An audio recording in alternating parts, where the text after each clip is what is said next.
Hello and welcome to Theme Park Worldwide, the show. This week we're going to be having a little look at how the opening day went for Dreamland in Margate last weekend. We've also got some news in from Wet n Wild in Orlando, and we've got the latest construction footage from Baron 1898 at Efteling. My name's Shawn Sanbrooke, this is Theme Park Worldwide, the show, and that means it's time to cue those titles.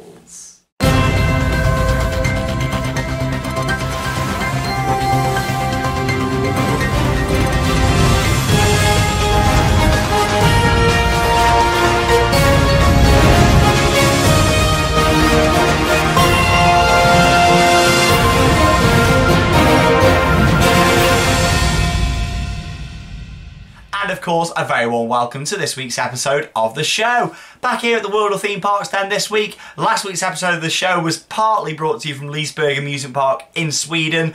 But as you might have seen if you watched the show, and also the final part of the vlog, the second half, my voice did decide to go. We did well over 100 rides last weekend at Liseberg. What an amazing trip we had. It's well worth checking out the show if you've not seen it. And also the vlog as well. Make sure you check that out on the channel. You just click on the channel down below and it'll take you through to the videos. You'll see it there, the Liseberg vlog from June 2015. What a fantastic trip we had. We've got the reviews of Mechanica, the Sierra Star Shape, which was an interesting attraction. We also looked at Helix 14 months on, at how that's been bearing up, and let's just say it's looking great. So if you want all the details on that and last weekend's big trip, all you need to do is check that out in our vlog and last week's episode of the show.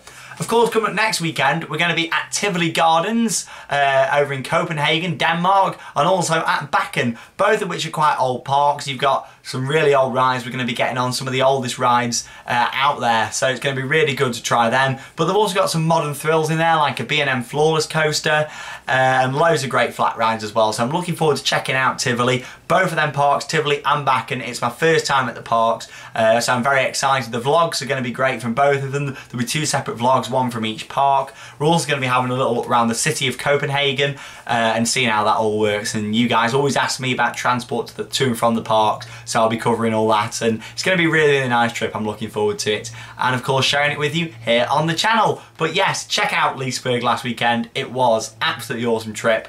Fantastic vlog, some really good funny moments. Myself, Dean and Lee there as well, so make sure you check that out. Anyway, enough of me babbling on about that for now. Let's go straight in to this week's News Off the Rails.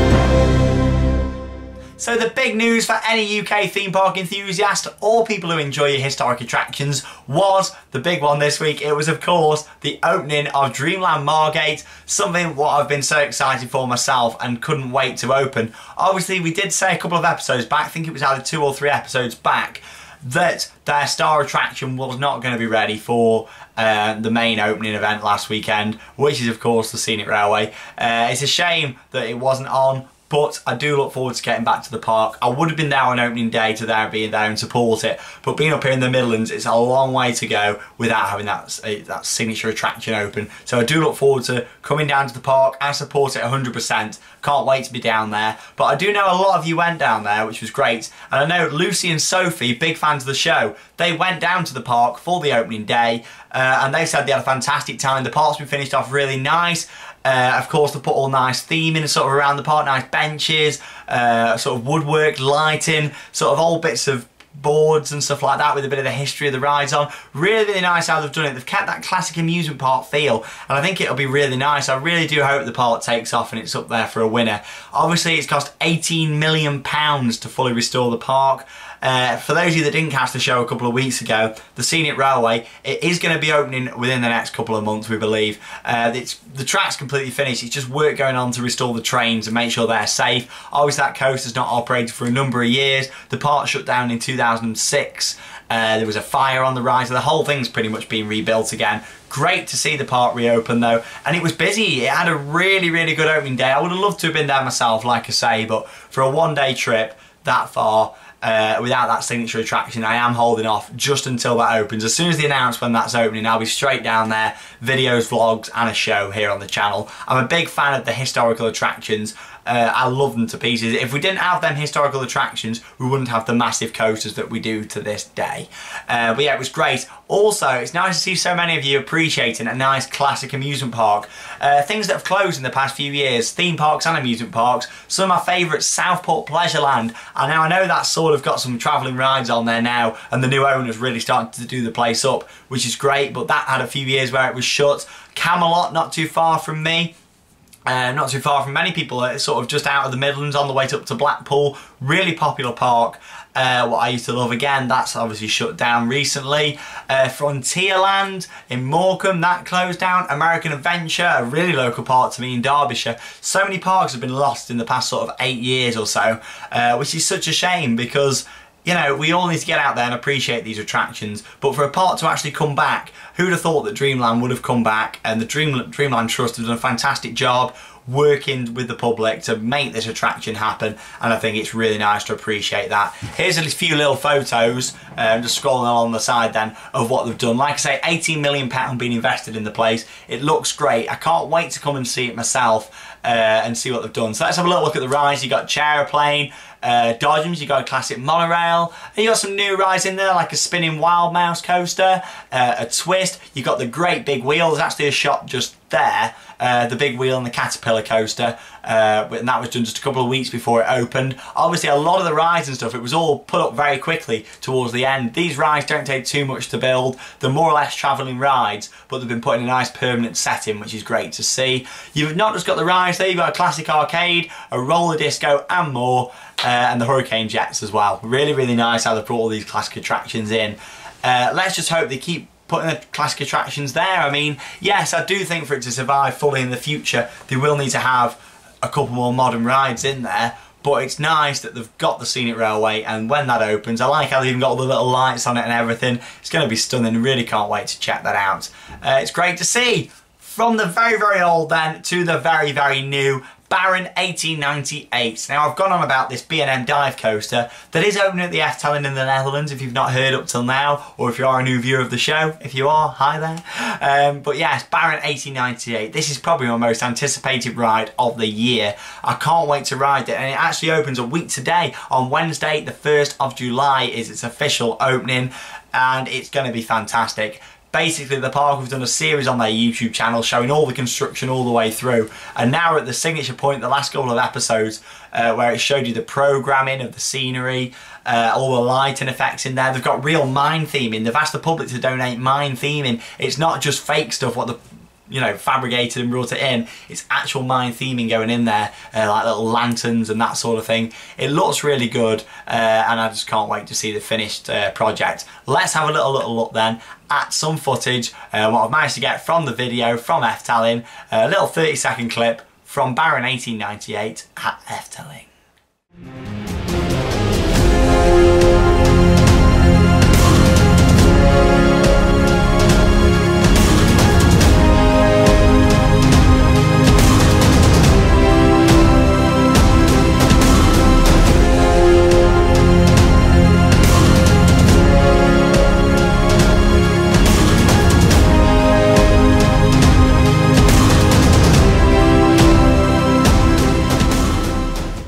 Oh, I love the secrecy behind Efteling's videos. I just saw about that little 30-40 second clip there. You can see how secretive they are. They show you a little bit of theme and then cut it off ever so quickly. You can see the big wheels, the mechanical wheels going round in the background. There's about a half a second clip of the dispatch sequence where it shows some sort of gates opening before you venture up onto that lift hill. What a ride. The amount of quality theming and experience what's gone into that is fantastic. Like, it does upset me in a way to look at some of the UK rides and how sort of not advanced we are compared to Europe and America, where they get these fantastic theme rides. Even in America, they don't theme some of the coasters up like they do in Europe. I still am a firm believer that the European parks for theming are the best out there. I absolutely love them to pieces. And it's parks like the Efteling that really care. Just going through a few of my favourite rides with the theming. You've got Woden at Europa Park. If you've not seen it, check out the vlog and a queue line walkthrough in that. You'll see how they've got all the snakes and the statues and the fire and the mist, all part of making that immersive queue.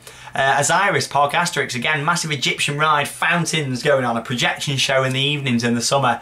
Really, really nice theming around that. All the queue-line art, the ceiling, the thought about everything on there, and a lovely little dispatch sequence. And of course, one of my little babies, Helix itself. Not just your bog standard coaster in an amusement park. Yes, it is an amusement park, and you wouldn't normally associate amusement parks with theming heavily. Liseberg, however, go completely blow that out the water, and they've done Helix beautifully. You've got a nice modern feel to it, all the metal corrugated queue line, the LED lighting, a fantastic soundtrack, and with Helix being based on a game, hence why it's called Helix The Next Level, you've got a lovely queue line experience where you can actually interact with the TVs and play the game on your phone. Really, really good. It's fantastic, and it is a shame that we don't get rides like that in the UK, in this country. But I know there's a lot of you watching over there abroad. I am very jealous of what you get, and why do you think I come out there every couple of weeks to come and see what's going on out there in Europe? I absolutely love it. Nice little touch what FTL have done though. They made this book as well, coming out in September this year, and it's a book basically about the construction and the sort of the backstory behind the ride. So I look forward to getting that in the future. Let's hope they do an English copy as well. You can see the inside of it, some really nice concept art there as well. Great to see. Loving FTLing, can't wait to be there. I'll be on park the 11th, 12th and 13th of July for the massive FTLing special. There'll be a vlog, show and all sorts of stuff. Going to be really, really good. So bring that on. A couple of weeks to go until that one. Universal Orlando. Now I might have mentioned the fantastic new water park, Volcano Bay, a couple of episodes back. I showed you all that and how amazing it looks. But now we've got some more news. Obviously, Universal announced that Wet n Wild will be closing at the end of next year, the 31st of December 2016. Now, I know a lot of you have been out there to Orlando, and Wet n Wild, I'm sure you all know where it is. It's on International Drive. It's about a 10-minute walk from Universal, about a 2-minute drive, literally down the road from Universal itself. And they've announced that it's going to be closing. It opened in 1977. Wow, it's an old water park. It's been owned by Universal since 1998. The company was leasing the land until 2013 when it purchased Wet n Wild's 50+ acres for $30.9 million, which is a lot of money. So Universal have owned it for quite a while, which a lot of people didn't realise.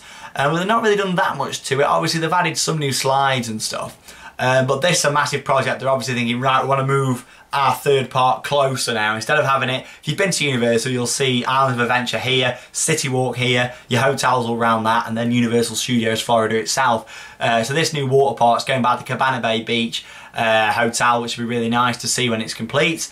And I did mention it a couple of weeks ago. It looks great. If you've not seen it, check out a couple of episodes back. You'll see the beautiful concept art for that. For Volcano Bay. But yeah, what's been your best memory from Wet n Wild? I know a lot of you have managed to visit it, so comment below your best memories and I'll read them out next week in the show, some of the best ones. Pick the top 3 or 4 best memories from Wet n Wild. I'm sure there's some funny ones out there.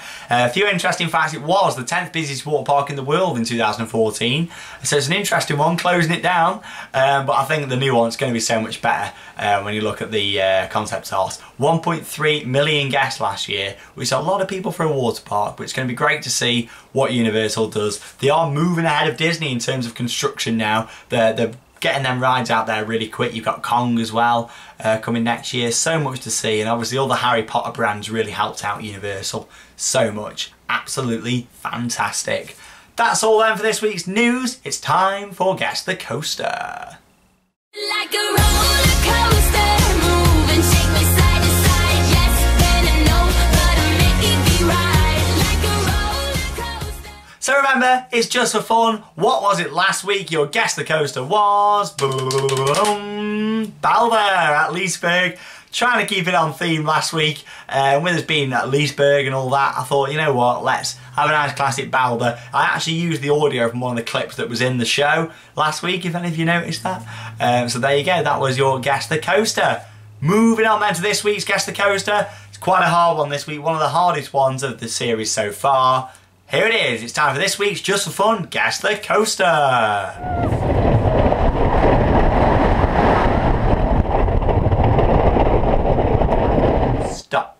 There we go. All you need to do is comment below. I love reading them. I know a lot of people do. It's just for fun. Remember that. But yeah, it's great. Great to see so many people loving this section of the show. I'll reveal it to you on location at Tivoli Gardens next week.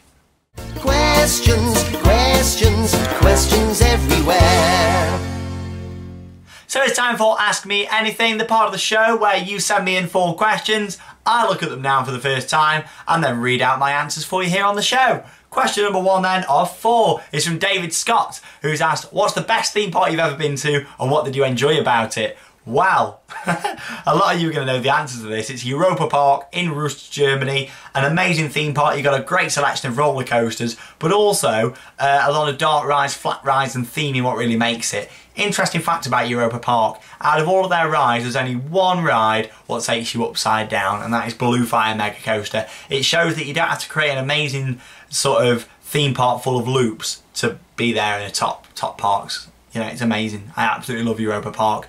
I don't just say it's amazing for no reason. A lot of people love the place, just like I do. It's everything. It's really about the immersive experience, the staff, the hotels, the whole package together. You couldn't pick one part of it and take it and put it somewhere else, because it wouldn't be as good. It's that whole package at Europa Park that you get. It's like Disney, but higher in terms of your theming levels. So yeah, really do like that. And it's dribbling, what are your top 5 wooden coasters? Oh no, this is a really hard question.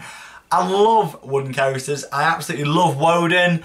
I don't think I could put these in any order, to be honest. Woden, Balder, Tonnerre des Ayers, which is the massive wooden roller coaster at Parc Asterix in France. Oh, all great rides. Colossus at Heidi Park. And of course Stampeder at Portaventura. I've got a little soft spot for that. I know it's a rough ride, but yeah, I've got a soft spot for it. They're probably my top 5. Could have put them in an order, I don't think I could, but there you go, that's my top 5 woodies. Thanks for that. Flynn818, what new ride would you like to see replace Skyflyer at Flamingo Land? Now Skyflyer was basically, you all remember Submission at Alton Towers, it was the same style ride as that. But even more painful. I wasn't a fan. They took it out, it's left a big empty space. I did show it in the Flamingo Land vlog, if you've not seen it, from a few weeks back. But what would I like them to go in there? I'd like to see the park do a new drop tower, I would say. An Intamin drop tower would be great. Obviously you've got the S&S freefall launch towers, which is great. Cliffhanger's fantastic. But I would like to see the park go for a heavy themed drop tower. Really heavy themed. I'm talking in the Dino Land area, what they've got, Dino Stone Park, would be great to see. Sort of, I don't know, something like Subterra with the eggs, but with dinosaurs all falling in, that sort of theme. It'd be great to see. Maybe you drop down to like a fake platform and that's not actually the bottom, and then it carries on even more and the station's below. Something like that would be quite cool. So thanks for that. Final question, number 4, is from Aaron Watt. What ride do you think has the best theming?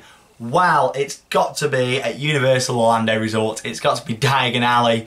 Diagon Alley is absolutely fantastic. Obviously, it's more of an area than a ride. Gringotts is fantastic. If you're going on the ride itself, it's got to be Forbidden Journey, all part of the Harry Potter themed area. If you're going on for the area, definitely Diagon Alley. For the ride, not Gringotts, because there's lots of screens in there, not a lot of standard theming. So it's got to be Forbidden Journey. Harry Potter and the Forbidden Journey is by far the most immersive dark ride out there. Absolutely fantastic. If you've not been to Orlando in Florida, go and ride it. It's amazing. Again, there's a vlog online from that, so check that out so you can see my thoughts to it. I was blown away by the whole Harry Potter experience. It was great. That's all then for Ask Me Anything. It's now time for Interact With Me.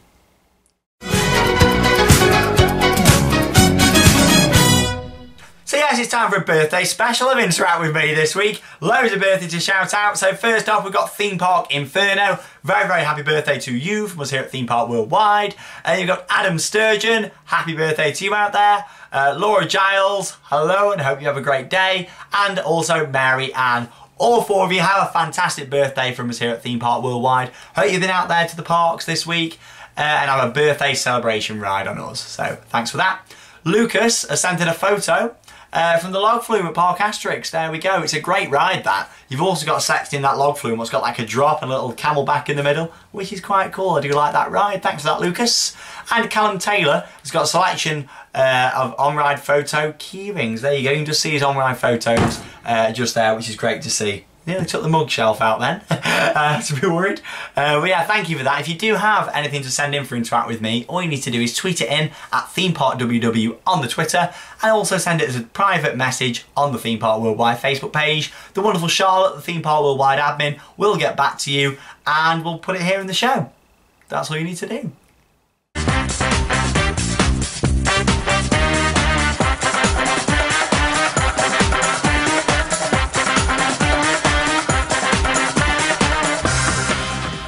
time for the final section of Theme Park Worldwide, the show. It's Merch Paradise. Before we have a little look at what I've had sent in from you guys this week, let's have a little look at something what I've got to show you. So it's basically a necklace from Valhalla of Blackpool Pleasure Beach. You can't get this anymore, and this is going to lead me into a bit of a, bit of a moan, because Valhalla used to have a beautiful shop.